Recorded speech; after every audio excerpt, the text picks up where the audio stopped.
사랑하는 재외국민 여러분, 안녕하세요. 더불어민주당 국회의원 강선우입니다. 12월 3일 깊은 밤, 비상계엄 해제 요구 결의안 가결 처리를 위해 현장에 있던 저는 참담하고 혼란스러운 마음을 결기로 되잡으려 두 주먹을 꼭 쥐어야 했습니다. 급하게 국회로 오는 내내 계엄을 선포합니다 라고 말하던 내란숙의 윤석열의 얼굴과 눈에 넣어도 아프지 않다는 말이 무엇인지 제게 가르쳐준 복숭아 같은 볼을 가진 제 아이의 모습이 겹치고 또 겹쳤던 기억이 납니다. 그 순간 저를 포함한 대한민국 모든 국민이 두려움에 떨었을 것입니다. 이곳 한반도에서 조금은 혹은 더 멀리 떨어진 곳에서 다른 시간대로 살고 계시는 재외국민 여러분도 아마 마찬가지셨을 겁니다. 비록 몸은 멀리 있지만 온 마음을 여의도에, 광화문에, 남태령에, 한남동에 보내주셨습니다. 이 땅의 민주주의와 정의를 지켜주셨던 재외국민 여러분께 진심으로 감사드립니다. 저는 발달장애가 있는 딸을 키우는 엄마입니다. 사회적 차별과 편견에 맞서는 좀 더 나은 공동체를 만드는, 좀 더 예측할 수 있는 내일을 위한 공부를 하며 10년을 미국에서 딸아이와 살았습니다.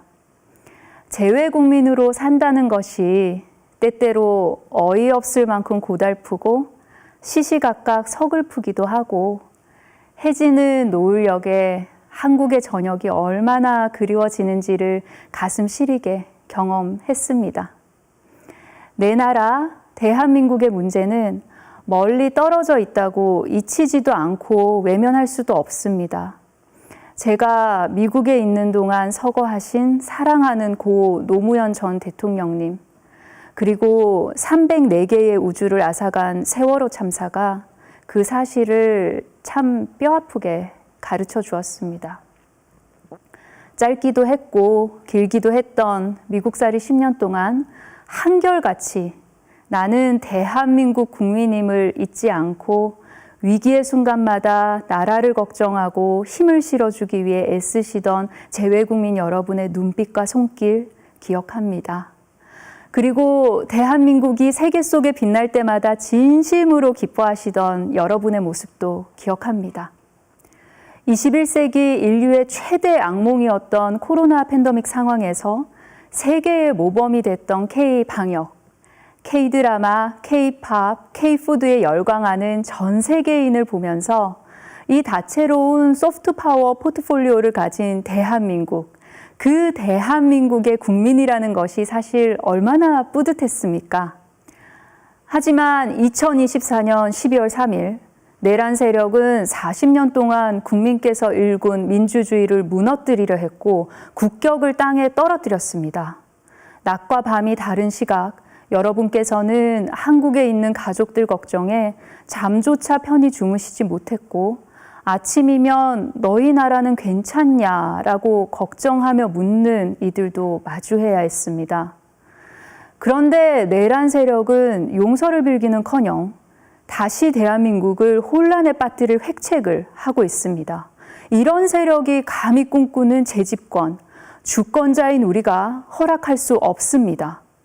우리의 기억에서 내란이 잊히기를 바라는 그 아니라고 무책임한 태도를 단죄해 주십시오. 계엄과 탄핵, 그리고 파면의 국면에 국민께서 보여주셨던 그 회복력, 우리 민주주의의 회복력을 다시금 세계에 보여줍시다. 국민 여러분께서는 나라가 어려울 때마다 내가 가진 내 삶의 빛으로 이 나라를 구해 주셨습니다. 1997년 IMF 외환위기 때는 반짝이는 금부치로, 2016년 박근혜 최순실 국정농단 당시에는 따뜻한 촛불로, 그리고 2024년 계엄에서 2025년 탄핵까지 나에게 소중한 예쁜 응원봉으로, 그렇게 대한민국을 정치인들이 아닌, 기득권들이 아닌 국민 여러분께서 갖고 계신 빛을 내어 구해주시고 지켜주셨습니다. 사랑하는 재외국민 여러분, 이번에도 도와주십시오. 다시 빛나는 대한민국 6월 3일, 우리 빛을 밝힙시다. 재외국민 투표는 6월 3일보다 빠른 5월 20일부터 시작됩니다. 여러분께서 조금 먼저 빛을 밝혀주십시오.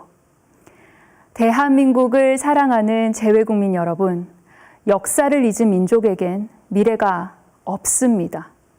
전 세계가 한강 작가의 노벨문학상을 축하하며 5.18 광주 민주화운동을 재조명할 때 내란 속에는 교훈 한 가닥조차 읽지 못하고 고통스러운 역사를 되풀이했습니다.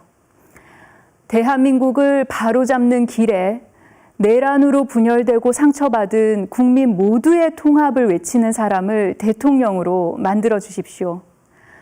무너진 경제를 다시 일으켜 한국에 있는 내 가족이 잘 먹고 잘 사는지 걱정하지 않는 나라를 만들어야 합니다. 한국에 있는 내 소중한 사람들의 안전을 걱정하며 마음 졸이는 그런 나라가 아니라 밤새 안녕이 당연한 나라에서 살고 있다는 자부심 되찾아야 합니다. 대통령은 국민의 생명과 안전을 지켜야 할 의무가 있습니다. 국민의 생명 앞에, 국민의 안전 옆에 늘 국가가 있어야 합니다. 그러나 이태원 참사, 오송 지하차도 사건, 최혜병의 희생, 그때마다 대통령과 국가가 있었습니까? 전례가 없는 화마가 경상도를 덮치고 있었을 때 이재명 후보는 현장에 달려가 대피소 운영 상황을 확인하고 생필품을 지원하고 현장을 점검했습니다. 국가는 이럴 때 기대라고 문제를 해결하라고 있는 것이라며 한 할머니의 손을 꼭 잡고 함께 주저앉아 위로하고 또 위로했습니다. 우리 사회의 가장 아픈 곳, 낮은 곳, 어두운 곳, 상처받은 곳을 누구보다 잘 알고 있고 그들이 스스로 목소리를 내지 못할 때 국민의 도구가 되어 기꺼이 쓰임을 당하겠다고 하는 대통령. 장애가 있는 제 딸과 친구들이 소외당하지 않고 차별받지 않는 세상을 만들자고 제게 손을 내밀었듯 멀리 계신 재외국민의 어려움을 알고 먼저 손을 내미는 대통령. 그래서 재외국민의 안전을 위해 인적, 제도적 기반을 강화하고 촘촘한 재외국민 보호망을 구축할 수 있는 대통령. 세계적인 석학 마이클 샌델과 유발 하라리를 만나 이 시대의 공정과 정의, 앞으로 다가올 AI 시대의 윤리를 심도 있게 토론하는 대통령. 바로 내 나라 대통령이, 대한민국의 대통령이 이런 사람이라고 자랑할 수 있는 대통령, 우리도 가져봅시다. 이재명 후보가 기꺼이 그런 대통령이 될 것이라고 저는 믿습니다. 여러분의 선택을 실천으로 보여주십시오. 그 선택과 실천에 수백, 수천 킬로미터의 수고가 따르다는 것 잘 알고 있습니다. 그 노고에 자랑스러운 진짜 대한민국으로 답하겠습니다. 2025년 5월 20일부터 25일 매일 오전 8시부터 오후 5시까지 해외 투표소가 설치된 곳 어디든 투표하실 수 있습니다. 우리 함께 빛의 혁명을 완수해요. 고맙습니다.